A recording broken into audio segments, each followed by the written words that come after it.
Blog Talk Radio.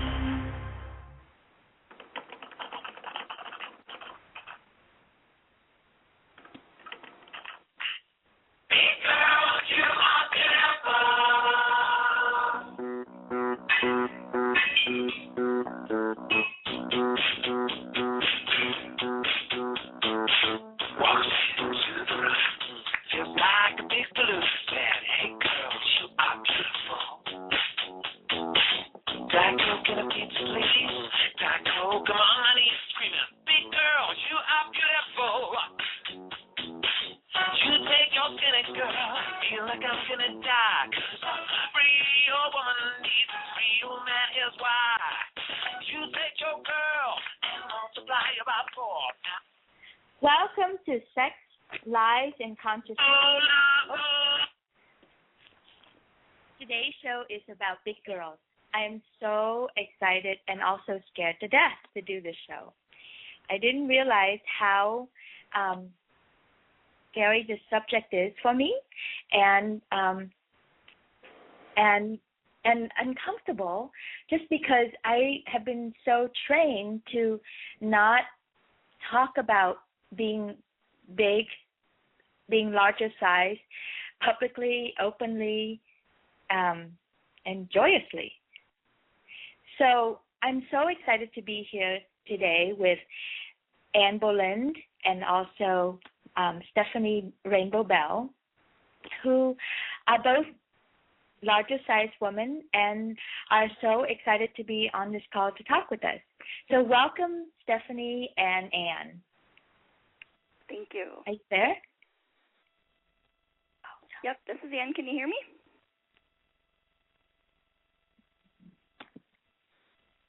Hi there. Thank you very much for having us. Let's see why.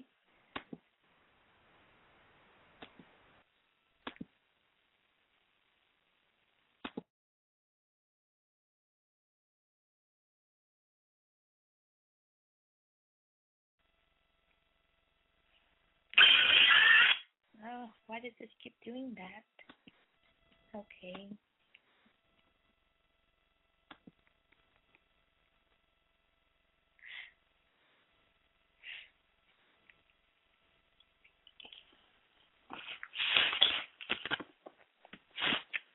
Can you hear me? I can hear you. This is Stephanie. I'm not quite sure why this is happening. Come on.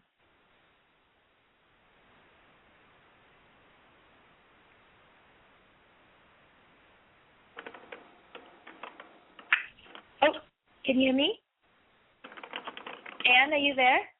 I sure am. Oh, okay. I'm so sorry. I don't know what happened to my board. It just kind of went crazy there, and so did I. Anyway. I got to meet your lovely assistant producer named Cindy. She came on the line and spoke with me, so it might have been at that same time or something. Okay. So Anne is here, and is Stephanie here? I'm here. Can you hear me? Yes. Thank you. Okay.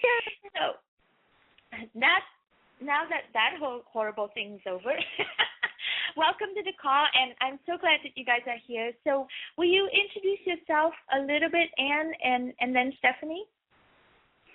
Absolutely, and because I was on the other line with Cindy, I didn't hear your introduction, so I might be repeating a few things. But I'm Anne Boland, and just a little background about me. I'm not sure how much detail you want, but I'm also a coach, and I do lots of speaking engagements and group coaching and workshop facilitation. And I love working with people who are hungry for more in their life or wanting more in their life. And a lot of people that affects are people who are not necessarily happy with their bodies or with the way they look in general, whether they're large or small.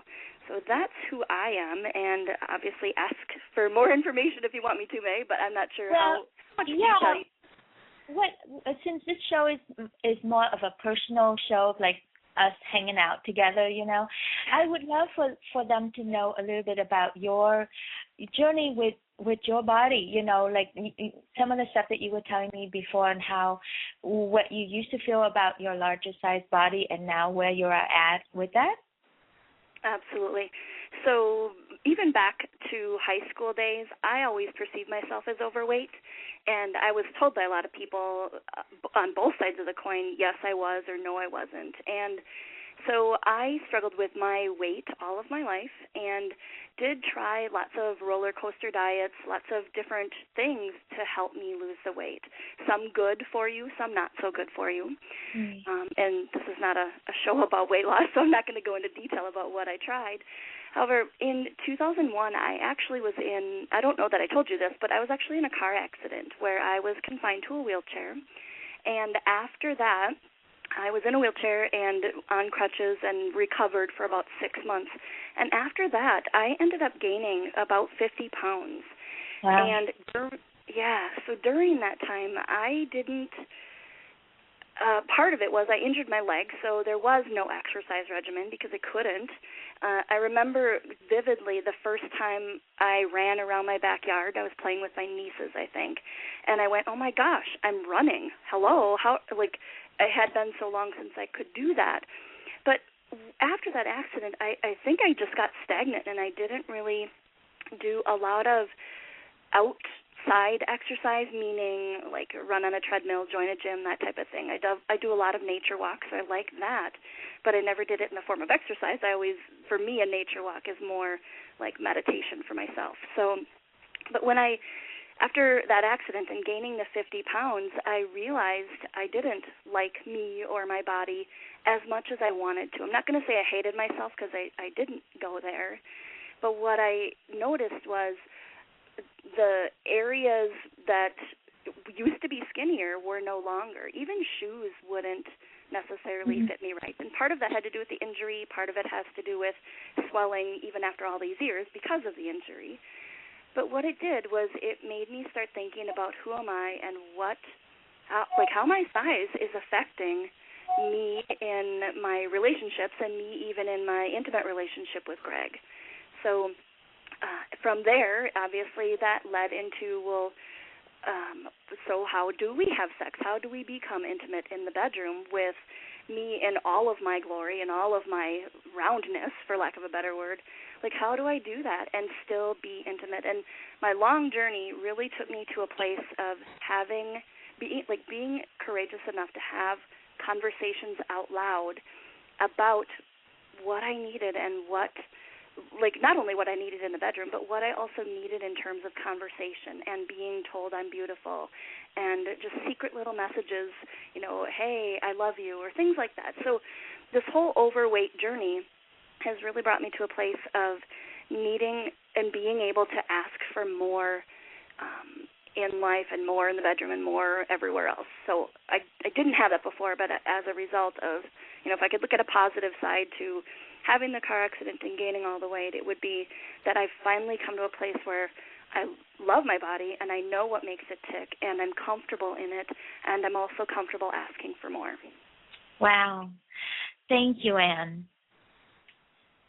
So many questions, and I already have so many reactions to what you said, even like from when you said, you used the word love my roundness, for lack of a better word, it's like I noticed, that's what we do with our language too, we have to find ways to talk about it in more appropriate or whatever. I don't know, it's like, is it roundness? Is it largeness? It just has my head goes to all different places to be curious about. Yeah. And so let me bring Stephanie in too, and then we can have a threesome. Stephanie, what's your journey? What's your journey with your larger size? You call it plus size womanness.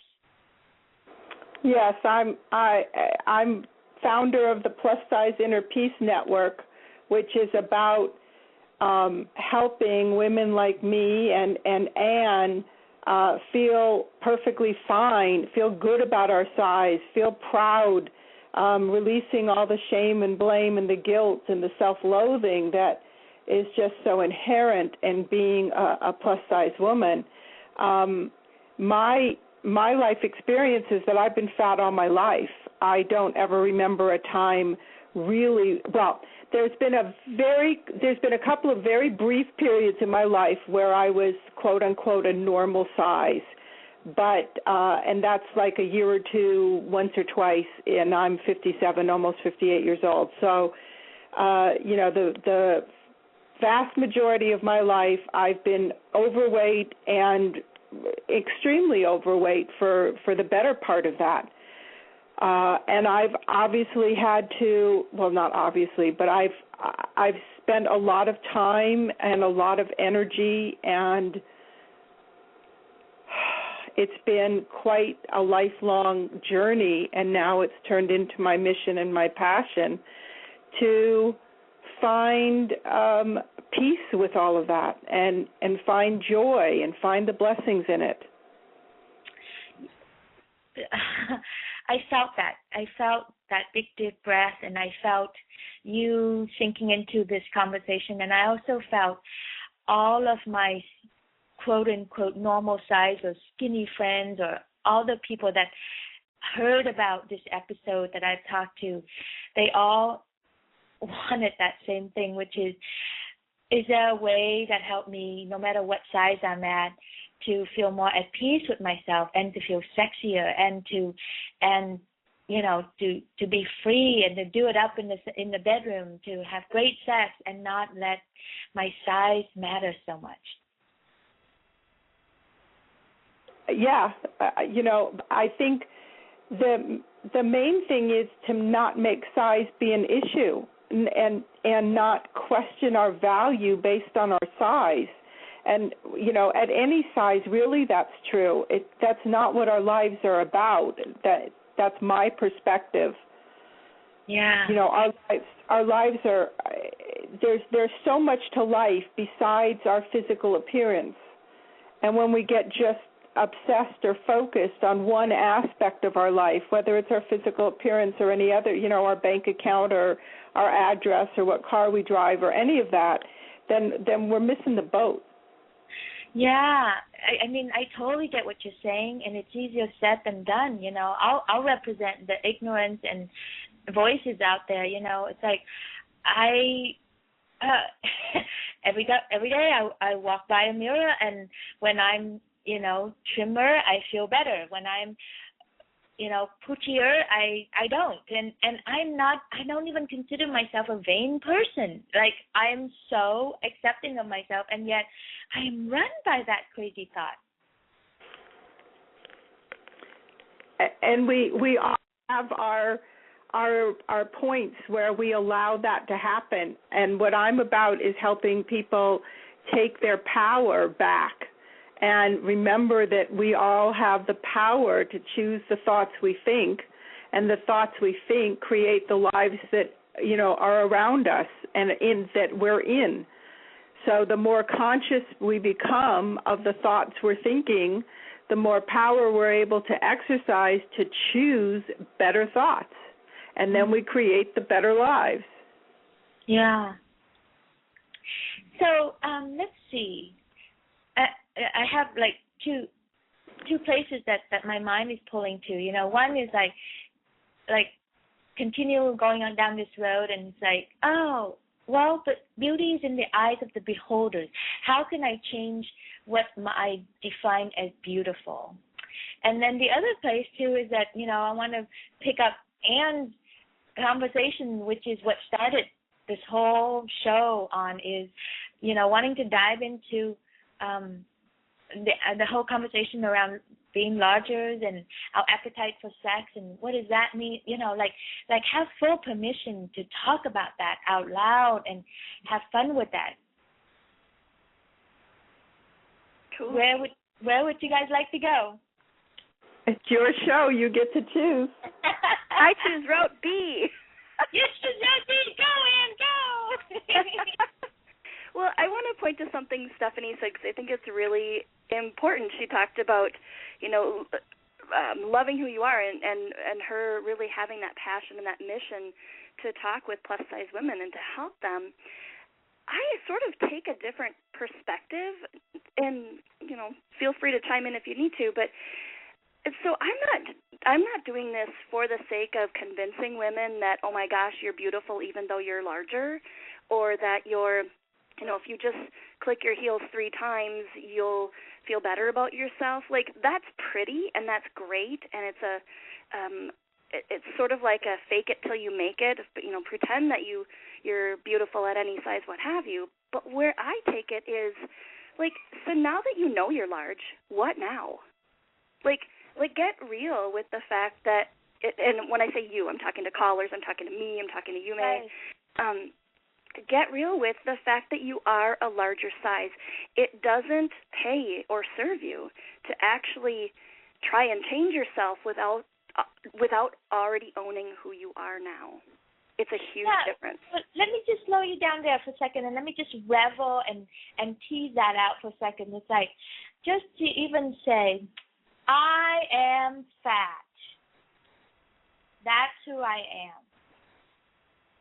Without anything else attached to it, without all the, you know, like all that rushing in of judgment and all that, but just like looking around and going, now I'm this size. This is, well, first of all, what is fat anyway? Because I don't know what is fat.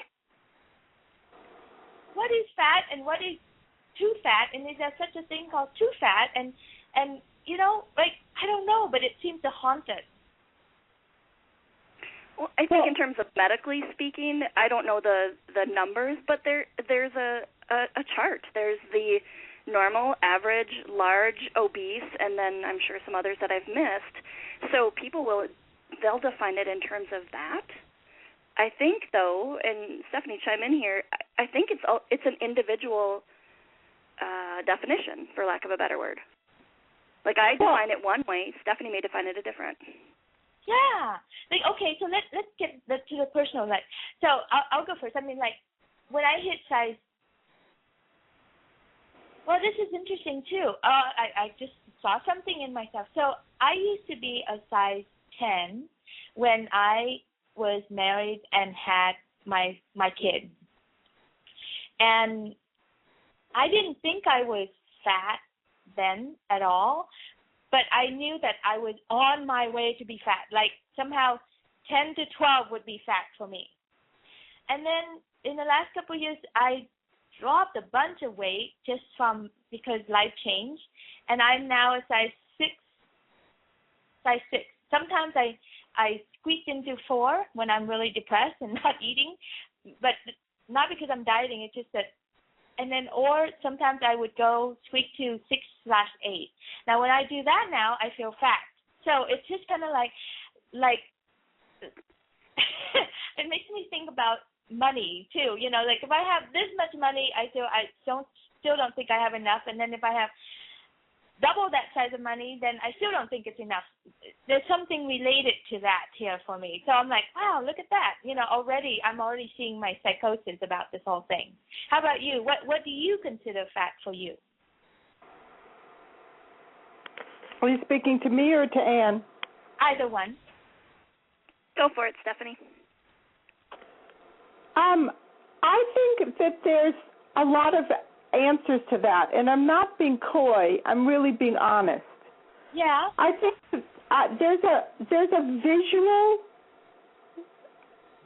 visual, let's call it factual representation of fat, which in my opinion is when you're out of, say, a size 12 or 14. You know, when you have to actually shop in what they call the plus-size departments or the women's departments, when you have to shop in special magazines, you know, when things like seat belts, you need to ask for a seat belt extension. Mm-hmm. You know, those are the practical, own it, as Anne was saying, experiences that I have as a plus-size woman, you know, as a fat person.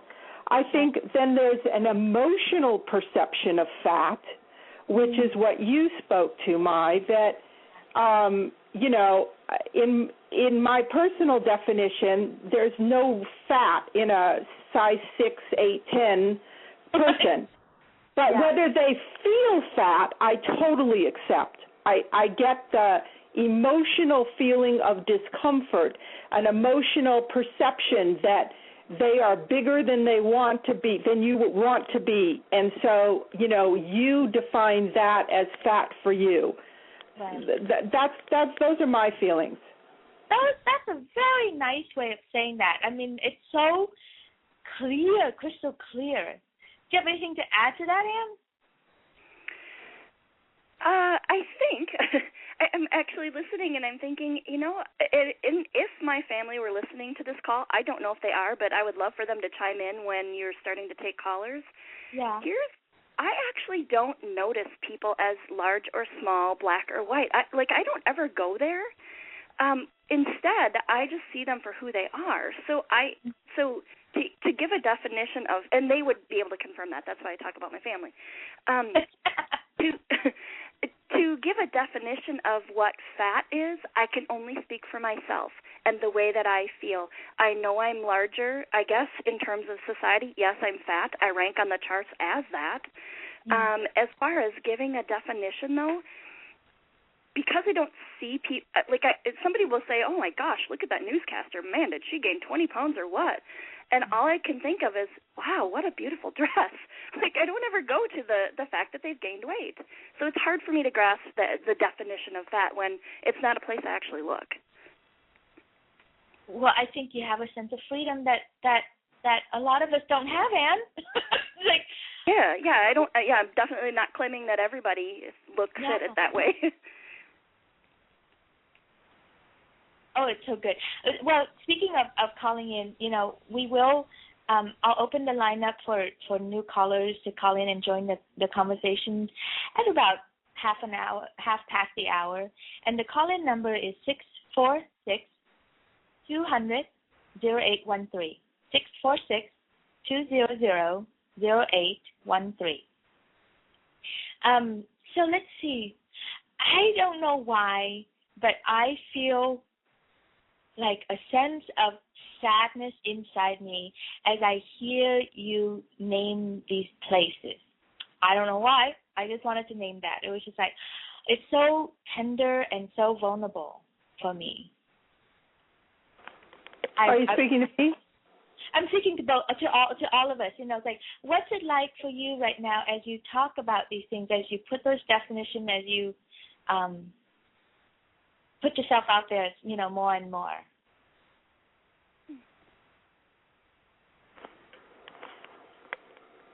I've lived with this all my life.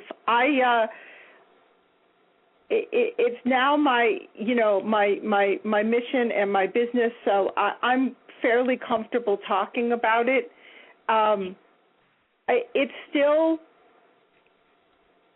There's still a twinge of pain related to it, as much inner peace as I have found. Yeah. And I have quite a good lot of that. Yeah. I don't limit my life by my size, which is one of the measurements that I use. Isn't that interesting terminology, measurements? But the fact is that my experiences, there's a lot of experiences that have been and continue to be uncomfortable from time to time. And that's just part of my life path, and it's part of my choice, and it's part of how I experience, my life, and I accept that, and I move forward with it and do what I can with it in every moment and help other people deal with it as well. Yeah. Yeah, I think that's what I'm picking up. There's a sense of pain there that I feel, and it's like some of it is my own, and then some of it I can, I have images that flash by where I'm on a plane to somewhere, and a larger sized woman, had to ask for an extension of her seatbelt, and the energy around that, from the skinny flight attendant getting the extension to the people that she's going to have to sit next to, everybody just like that silence of, oh my God, so much that goes in just a simple act of like, well, I just need a seatbelt that would work for me, people, you know? Yeah, it's definitely an issue, and what's wonderful is that this conversation is already raising your consciousness about it, and so it's my intention that it's going to raise other people's consciousnesses about it. Yeah, and I remember like my daughter who was like 3 years old, you know, or even younger, but like the first time she saw someone who was really larger size, she like backed up, you know, and hang on to me like, this is scary, this is something strange looking. And I remember looking at her and going, it's okay, you know, pick her up and bring her closer, but I can just feel her discomfort. I'm like, wow, it's so innate in us. You know, I don't walk around saying things, you know, about fat people or anything, but that was her pure reaction, and I just thought, wow, there it is. You know, it starts at such a freaking young age. It's all in us. Why is that? That's so crazy. Yep, it's there, and I'm loving that you're noticing it. I think one of the things that I've noticed too, and again it goes back to society and what some, not all, but some of them believe. I've had this experience twice now where the most recent one was a business that I was going to partner with to do a workshop, and we were in negotiations for I don't know how many days, but a lot of days, and then at the end of the negotiations, they came back and said, we would love to have you speak, and you have to take our weight loss supplements, show results before you can speak to our group. So I think why I'm saying that, I think, is because some people are ignorant to the fact that you have to look a certain way before you can say anything of value, or you won't get anything of value unless you look skinny. Yeah. And let's use that all the way. I know this is a big segue, but let's go right into your topic, Anne. It's like, yeah, and let's, gosh darn it, let's talk about your appetite for sex, and let's make that okay, because I'm tired of feeling the pain. I'm tired of feeling uncomfortable around it. I'm tired of feeling separate from you or separate from me when I, you know, gain a few pounds. I'm tired of, like, shaming myself just because I have ripples and, you know, cottage cheese thighs or whatever else that comes with being fat. Yeah. You have to lead the charge. What'd you say? I said you have to lead the charge on that. Tell us what is so much fun. Like, I just love that you just came out with that topic. I want to talk about being larger size and my appetite for sex. Yeah. Okay, so I'll dive right in. Actually, I know there's somebody listening on the call, and she's like, I thought this call was about sex. So here it is. Here's the deal. When I realized I was overweight, I've been with my partner Greg for 10 years. We are together. We've been together 10 years, or actually over 10 years now. Oh my gosh, 11, I think. I guess I should know that.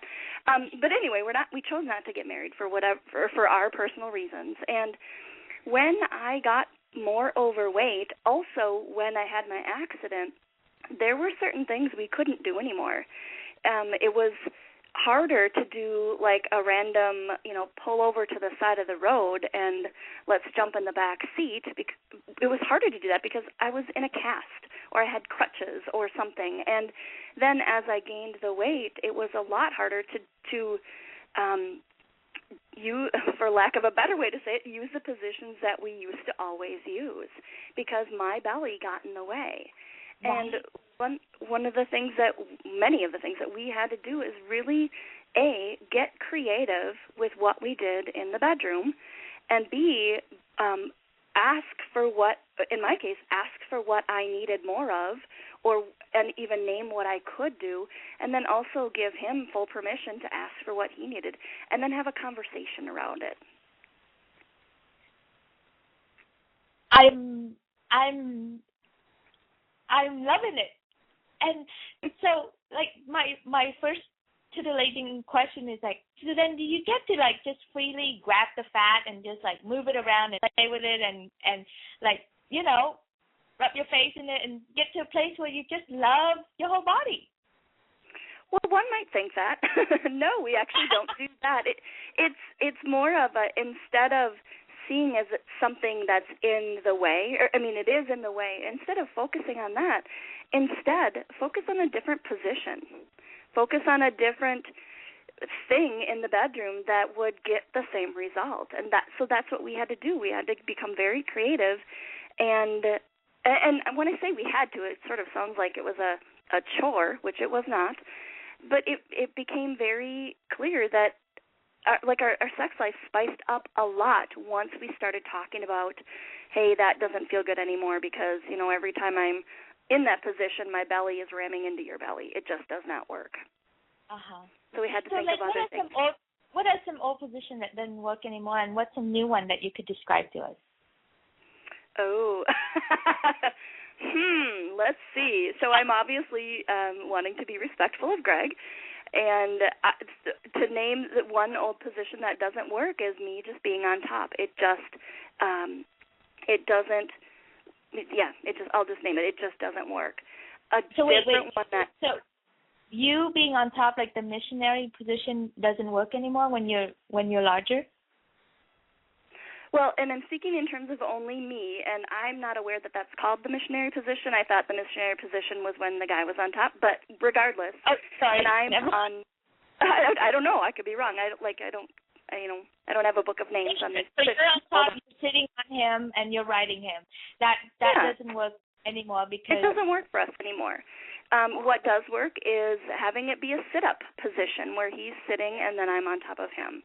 And, again, being completely respectful for him, I'm not going to talk about him as much, but what works for me is being able to sit on top of and have him be in a sitting position. I see. So the angle has to be differently to work around all that stuff. Yes, and there's also great pleasure, like my pun on words, there's also great pleasure in not having penetration at all. That also works. Okay. And that's a whole other radio show. I don't think we have to hold back and be polite. That would make a very boring radio show. Because I'm still in that place of imagining, you know, my man sitting up and I'm sitting up. I can see how that could hit me at a different spot. That could hit a G spot for me. That would be kind of fun to find out. Yeah. That was just like really daring. It's like, wow, we actually talked specific about a sex position. I kind of went.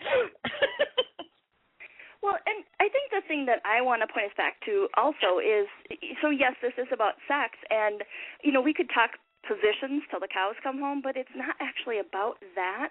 It's more about having a conversation with your partner about what works and what doesn't work anymore. That's what people fear, whether they're large or small. Yeah. If they're doing something in the bedroom and for all these years they're only doing it to please their partner, but they don't like it, they need to have a conversation about it. And being willing enough and proud enough and powerful enough to stand up and just say, hey, here's what's working, here's what's not. Right. How about you, Stephanie? Anything to chime in on this one?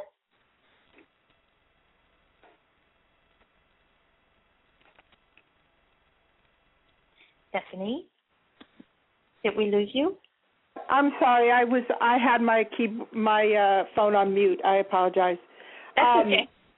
I definitely am a big proponent of communication, and I think that getting to know yourself is the first place to communicate. So everyone needs to know, well, I don't like to use the word need. It's most helpful in a relationship when each person is in relationship with themselves first.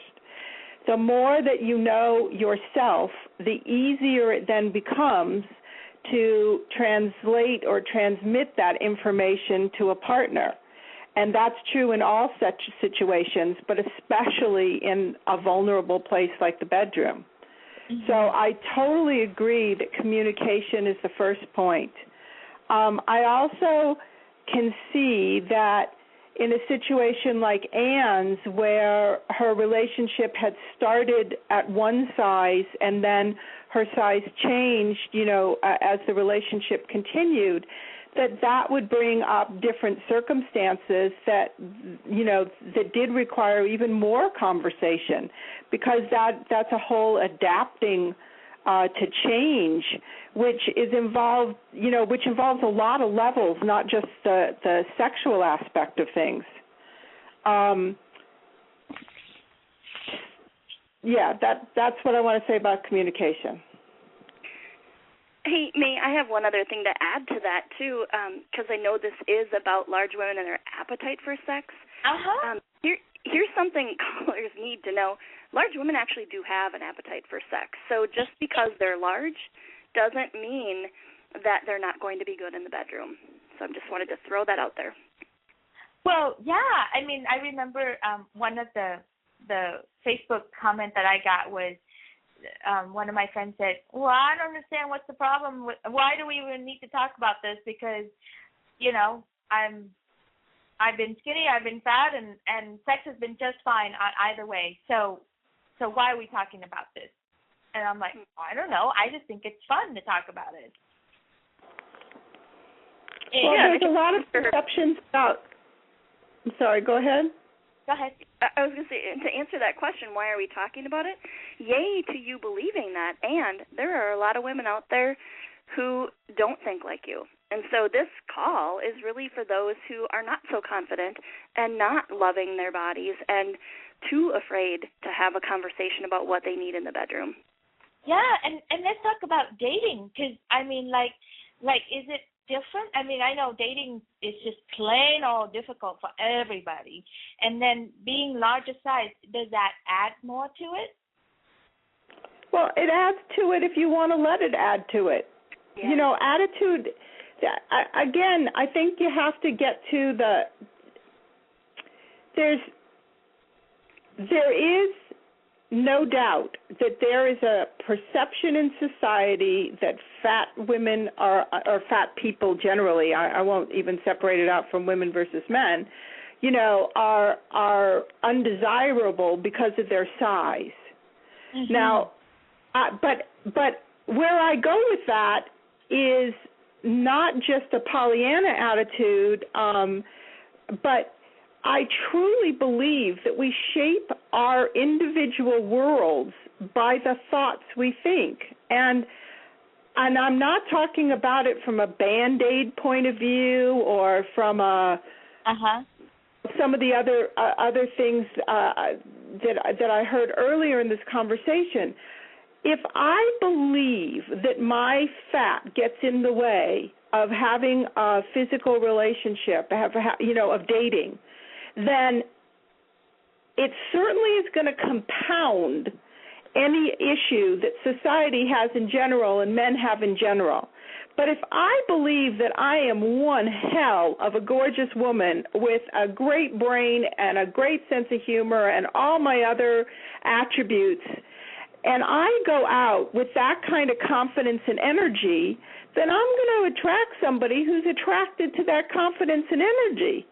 And that's, that's more important to me than my size. It's like the economy. Everybody can moan and groan about the economy and go, oh, yeah, well, the facts say, the economy sucks. But plenty of people are making money in this economy, and plenty of people are thriving. So where do you want to keep your energy and focus? I don't choose to keep my focus on my size most of the time. There are times where it comes into play and it draws me back in, and I have to pay attention to it. But I don't want to be obsessed by that anymore. And, I spent too many years being obsessed by that.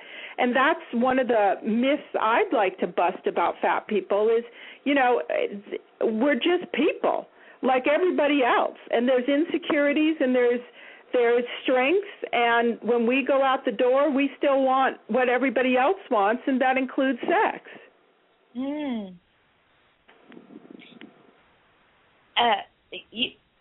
I was just loving how all fired up you just got there, Stephanie.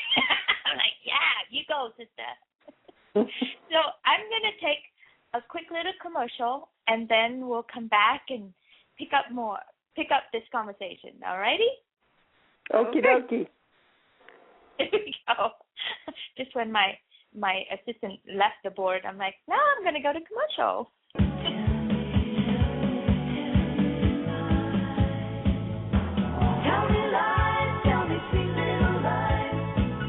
Sex, lies, and consciousness. May is always looking for new topics and new conversations to dive into. If you'd like to suggest a topic, please contact her, May, at turnedonleader.com.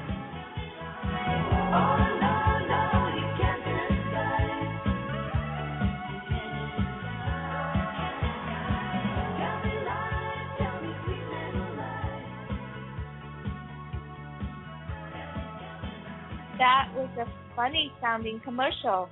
All this new technology and new things to do. It sounded like the tape was warped or something. That's funny. Anyway, welcome back to Sex, Life, and Consciousness. And today's show is Larger Size Woman and Our Appetite for Sex. And the lines are open for call-in. You can join the conversation at 646-200-0813. 646-200-0813. Let's talk about what are some myths that we want to debunk about fat people. That we have uncontrollable eating. Oh, that you have uncontrollable eating, and that you're fat because you're uncontrollable eating. Yep. So we're not good in the bedroom? That you're not good in the bedroom. That's right. Or that we don't even want the bedroom. Or that you don't even want the bedroom. Or that you're not made for the bedroom.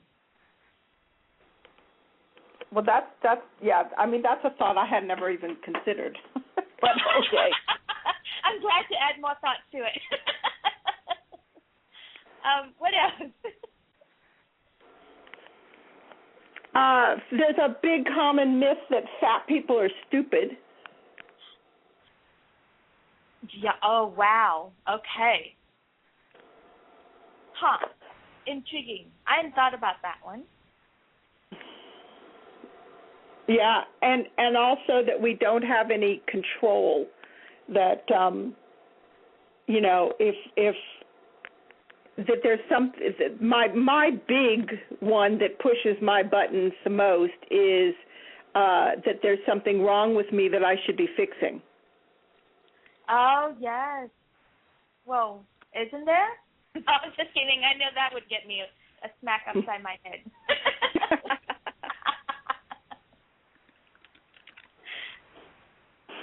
What else? I know there's more.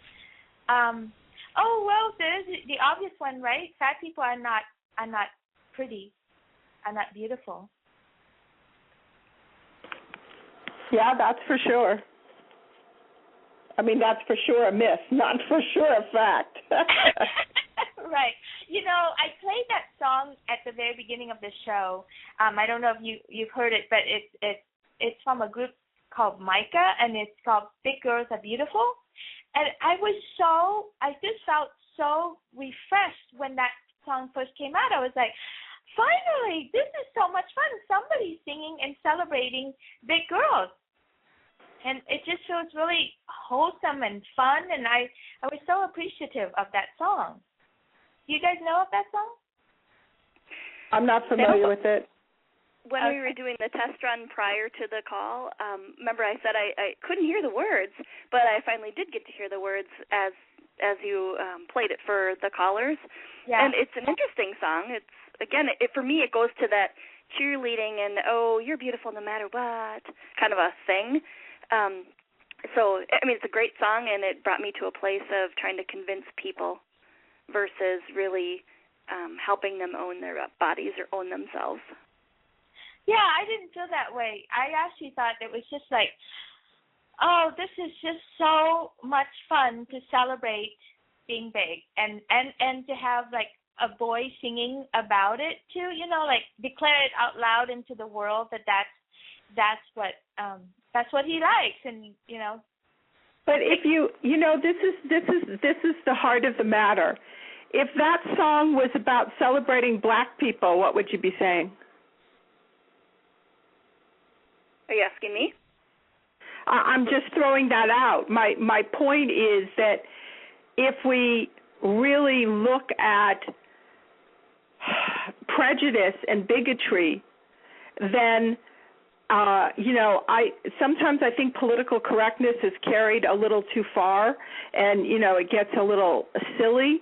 But I think that there is a degree of consciousness raising that happens with it, and I think that having a song that specifically is celebrating fat people, even though I'm one of them, and I don't know the words to the song, I'm just taking the, you know, your comments about it, May, but what that's saying one more time is that we're different.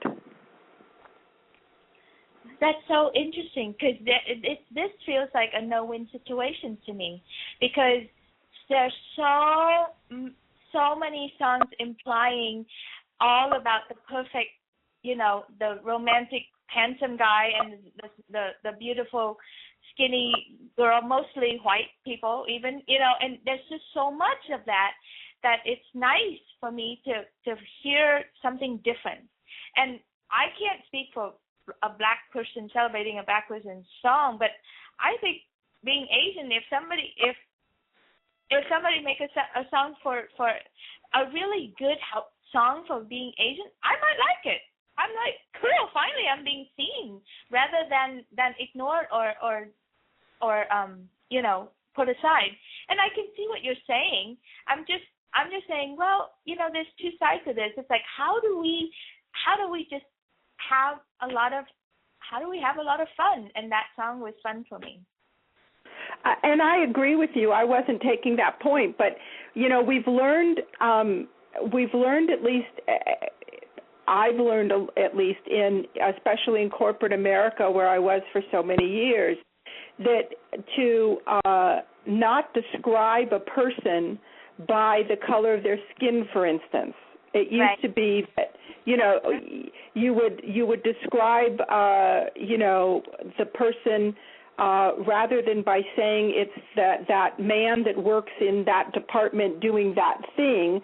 You'd say, oh, it's a black guy, or, you know, or the Asian person, or whatever it was. Whatever made them different than standard, which used to be standard, in quotes, was, you know, white, Anglo-Saxon, Protestant. Yeah. No, so that's it's, you know, when you look at this situation, really, like from that helicopter view, I agree. I mean, I'm happy to have somebody say something great about a plus-size woman. I'm happy to see plus-size models. I'm happy to see plus-size stars on the television shows. You know, I'm happy to see Gabby Sidibe, you know, walking down the red carpet. I think it's groovy, but at the same time, it shouldn't be an issue. You know, there shouldn't be anybody saying, oh, wow, Gabby looks beautiful, any different than they say Jennifer Aniston or Angelina Jolie looks beautiful. Do you know what I mean? Beauty's just beauty. Yeah, I get it. And the truth is, we do the same to skinny women, right? Or skinny people. We put their weights up there. We put their size up there. We put all that stuff, too. And we do just as much damage to separate skinny people also. I agree with all of that. Yeah. And so how can we bring this back to the actual topic, which is about large women and their appetite for sex? I want to hear about Stephanie's appetite for sex. It's a non-issue. I mean, I'm not being funny. It's a non-issue. You know, I'm a healthy, red-blooded woman. I have an appetite for sex. I'm interested in sex. That's changed somewhat through the years by age, but it certainly hasn't been affected by size, except as far as Well, there were self-esteem issues involved in my earlier life, but that still didn't have any impact on my appetite for sex. Yeah. You know, honestly, it's like it's just a non-issue. It's not a question. Menopause would be a bigger question to me. You know, well, what it's like to be 57, you know, having gone through menopause and having sex is a bigger question to me than being fat and having sex. Right. So go there. Go there.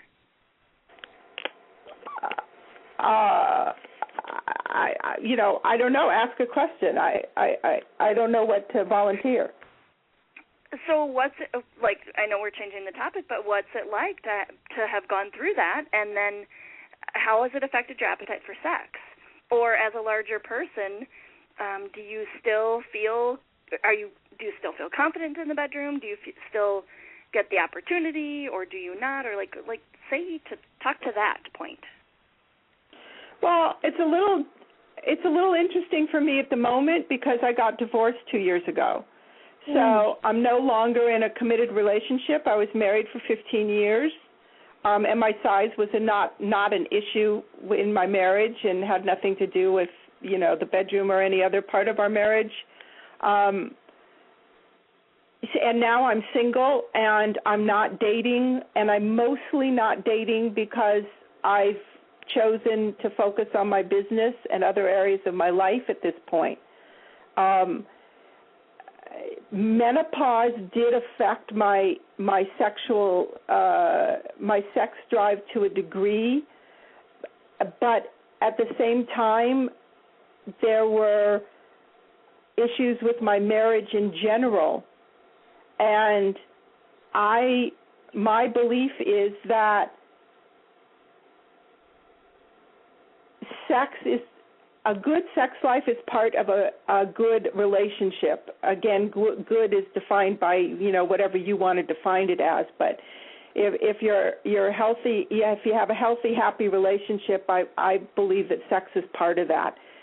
Some of our relationship wasn't, you know, as healthy and happy as I'd like it, and that affected the bedroom as well. And right now, I don't have experience to share because I'm not dating. I'm open to dating. You know, it's certainly something I want to do, and I think it'll be just as scary to have sex for the first time with somebody, you know, that new.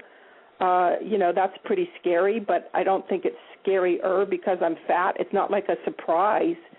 You know, I'm not wearing falsies and a wig. Like, you know, they're going to see what they get before we get to the bedroom. So, you know, that conversation's going to be had before we ever get into the bedroom door. Right. How funny. I have a caller who wants to know your height and your weight. For both of us? Yes. Okay. I'm 5 feet even. Yay for short people. And I'm 200 pounds. And you're what? 200 pounds. Nice. Okay. I'm 5'6", and I really don't know what my weight is, but my dress size is about a 24. Mm. And I'm well over 200 pounds. I can certainly say that. Yeah. And I feel really ignorant and really don't dare ask any questions. I can feel that edge rubbing up there because it's like, oh, I don't know this world at all, and it's like, is it hard to move around? What's it like? You know, I don't know, and I'm every question that I come up with right now feels very inappropriate to me. So I'm like, wow, this is what it's like on the other side of of the conversation. Well, May, I love that you talk about being, you know, you've used that language before. I feel very ignorant. That's has been your language. And I love that honesty. I think it's because you are so genuine and you really are wanting to know how to refer to people or what the appropriate question is. So I like that. Thank you for that. And it affects us, like I'll again bring it back to sex, when it comes to, for lack of a better way to say it, performing at top speed. Like my top speed in 2001 prior to my accident, I could go a lot longer and a lot further. Now here, being overweight or not having the muscle capacity or whatever the case may be, I can't do that for very long now. So that's one way it's affected me. Yeah, thank you for saying that, because that's what came to my mind. I'm like, wow, that means like it's a lot more to push and to ride. You know, that's a lot more weight to have to move to ride the motion of having sex. So anyway, that's where my brain kind of went and go, oh, right.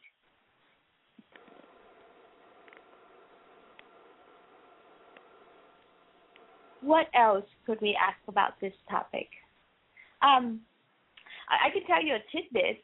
I think I told Anne this, that I remember a couple years back when I was really exploring my sexuality, and I would go to a couple of really amazing sex parties in San Francisco, and it was like universal. Every time I go into one of those parties, the women, first of all, there were always more men than women, but the women who were there were really large women, and they would just sit there in the middle of the floor, all spread out and just beautiful in their own right, and completely naked, and just being serviced and being loved by these men, and usually there's a lot of men working on them at the same time. I was just so amazed at their comfort level with their body and their ability to enjoy sex, and had overcome whatever it was that held them back. And then I looked around, and there's hardly any skinny woman in the room, and it was just really fascinating to see that. And I've always wondered, well, where are the skinny women? Why aren't they here enjoying this? This is so good and so yummy, and, where are they? And I think you bring up a good point. And again, I like your honesty. I like that you are talking about or speaking in terms of being the ignorant person or whatever the language was that you used. The thing is it's not just about skinny or large women who will be in those places, whatever, I don't know if you call it a bathhouse or whatever you called it. It's not just skinny or fat women that will be in there. It's a combination. It's large, small, male, female, male, male, female, female. It'll be anything in there. And just I think people need to take the perspective of, to what extent can you be accepting of who are in those facilities? Now, if you can't accept the fact that a large woman is in there, which, that's fine. If you can't accept that it's two men in there or two women, the point is it's a personal choice for that person. And if you or callers or whoever choose not to accept that, well, then they don't belong there. Mm-hmm. Oh, my time is almost up. We have 90 seconds left on the call. Anything that you want to first of all, I want to thank both of you for being here on, really, this is the official first call of my show where we dive into a deeper topic like this. And I had a lot of fun. Thank you so much for being on the call. Is there anything that you'd like to leave for the callers? I'd just like to say that if people want to contact me, they can contact me through my website, which is plussizeinnerpeace.com. And I appreciate the honor of being on the call, May, and thank you for inviting me, and good luck with your series. It's awesome that you have taken up this this mission for yourself, and I support that. Thank you so much, Stephanie. Cool. And for me, I wasn't aware that we could actually promote our business here. I'm all about facing your truth, and so if anybody wants more information, feel free to contact me at faceyourtruth.com. So really, and more information about this conversation, or even just a sideline conversation about what's next for you. Oh, cool. Or contact May, because my gosh, she's amazing. Thank you. Thank you for listening to Sex, Lies, and Consciousness. You can find May on Facebook by liking her page, Sex, Lies, and Consciousness, or hang out with her on Google+. To find her, type in the URL gplus.to/Mayvu, gplus.to/MAIVU.